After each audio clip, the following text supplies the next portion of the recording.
Welcome back to Movie Recaps. Today I will show you a horror, thriller film from 2020, titled The Super Deep.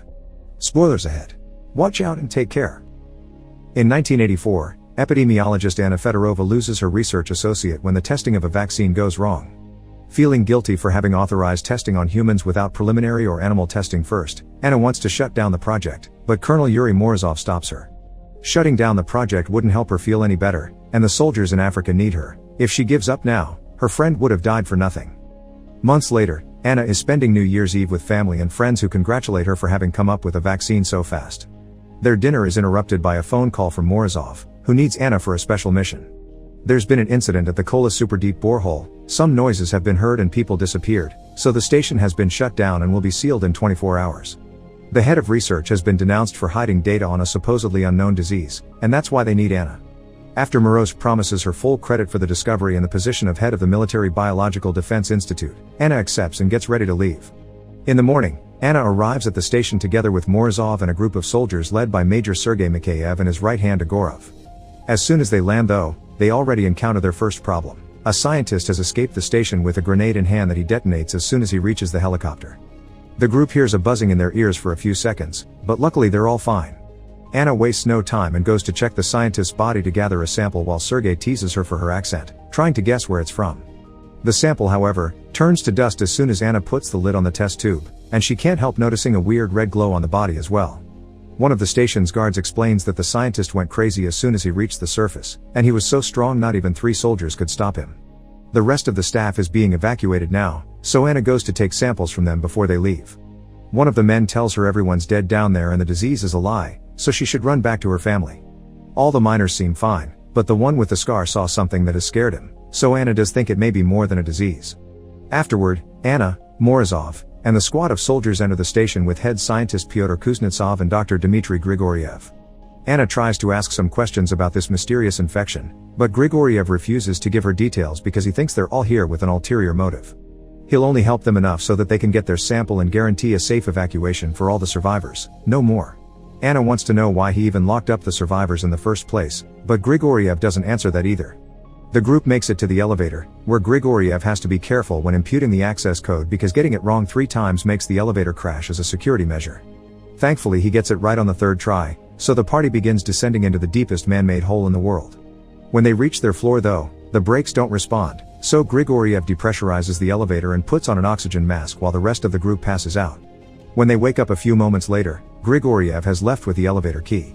It seems they've made it to the facility's resort, which is the area the staff lives in most of the time. The main research level is even lower and there is a second elevator that can take them there, but they can't activate it without the key. This area used to be crowded at all times, but now, they only find 2 remaining staff members, Engineer Nikolai and Dr. Kira Vitalyevna, who were left behind during the initial evacuation. Kira takes them to the lab so Anna can take samples from both and look at them in the microscope, confirming neither of them is infected. It seems Grigoriev had it all planned and they were left in this area on purpose because it's clean from any possible signs of the disease, so they'll need to look for a proper source elsewhere.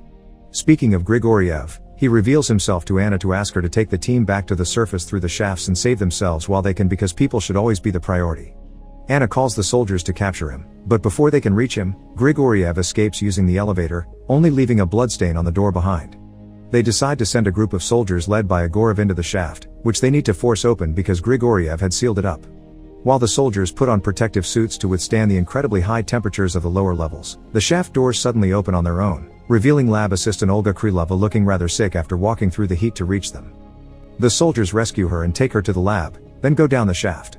Before starting the checkup, Anna asks Olga some questions, but she remembers nothing of what happened down there. She's also burning with fever, even though she says she's cold. When Anna takes off her gown, she makes a disturbing discovery on Olga's back. It's covered with disgusting mold-like growths, which Olga claims don't hurt, not even when Anna makes a cut to take a sample. While the soldiers report having found some kind of life in the lower level, Anna puts the sample under the microscope and discovers it's a cellular parasite, some highly virulent form of mold. Fungi and mold are the least studied forms of life, and this one is unknown, so that's enough for Morozov to end this operation and start heading back. Nikolai begins working on the elevator system to force it to come back, which will take over an hour. Sergei tries to contact his team again, but they seem to be in trouble at the sight of something dangerous and don't answer their walkie-talkies anymore. At that moment, Grigoriev contacts them through the speakers and tells them he had hoped they would escape through the shafts, so now they leave him no choice. Grigoriev proceeds to set off a bomb to seal them all within the facility as he asks for forgiveness, and Anna is reminded of her own guilt related to the vaccine when the area starts shaking around her because of the explosion. In the lab, Olga's body begins to glow and she slowly loses control, blowing up the glass and attacking Kira. Meanwhile, Nikolai discovers that the explosion damaged the pressure pump and will cause the facility to collapse within an hour. He wants to find a way to get out and shows no care for the soldiers trapped in the lower levels, earning him a punch from Sergei. However, Morozov agrees that going back for those soldiers is too dangerous, so they'll be leaving through the shafts. Sergei goes with Anna to the lab to retrieve Olga and they find a very unpleasant surprise. The entire place is covered with mold, and Olga is half melted to the floor but still alive.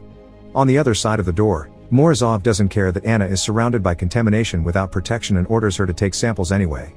When she and Sergei come closer though, Olga begins releasing a cloud of spores, so Sergei runs out of the room and Anna steps back and grabs a mask to avoid breathing them in. That's how she comes across Kira, who has been infected and mutated like Olga, and she dies when her bones suddenly poke out. Anna tries to leave the room and has another guilt-associated hallucination when she slips, but this allows her to find a fire extinguisher. She uses it to clean the air around her so she can open the door without the mold escaping, and after closing it again, she asks Nikolai to use the extinguisher on her body to disinfect her. Afterward, Anna goes to check on Sergei, but it's too late, he's already infected and has lost his sight. When she tells everyone about Kira, Pyotr explains that it isn't supernatural. This mysterious mold is like the fungus that takes over an ant and makes it go back to its nest so it can release its spores and infect everyone else. Anna asks Morozov to speak in private so she can tell him about her discovery. The mold dies when exposed to cold and it's been using human bodies to survive in the upper area's permafrost. She wants to stay with Sergei to search for the last survivors while Morozov goes back to the surface and calls a rescue team, but this isn't even an option. The facility will be shut down in 5 hours, there's nobody coming. Morozov orders everyone to suit up so they can leave, but at that moment, they receive a message from Egorov asking them not to open the door even if it's for them. After a long argument, Pyotr reminds them this is their only chance at survival, so may as well open the door anyway. They send 3 soldiers down the shaft to investigate first, but 2 quickly come back after shooting at something big that tried to attack them yet they couldn't identify. The 3rd soldier also comes back without an arm, and he ends things with a knife right before the group closes the door. Whatever is in the shaft now knows they are there, so it begins slamming the door to try to get out. The group runs away and makes it to the back of the area to see the elevator finally arriving. Nikolai begins working on a way to drop it down, hoping the emergency brakes will hold. Sergei's body starts glowing and he knows he doesn't have much time left, so he decides to stay behind with his men to try to stop the mysterious entity, which has finally broken down the doors. Anna, Nikolai, Pyotr, and Morozov get in the elevator and hold tight as it begins falling down. The pressure makes it hard for Nikolai to reach the brakes lever, so Anna has to leave her seat and do it herself. Fortunately, she pulls it just in time and the elevator safely lands on the lowest lever, which is colder than they expected. All the rooms are covered with frost, and a recording from a scientist tells them he also figured out the mold is weak to the cold and the ice age must have kept it underground all these years.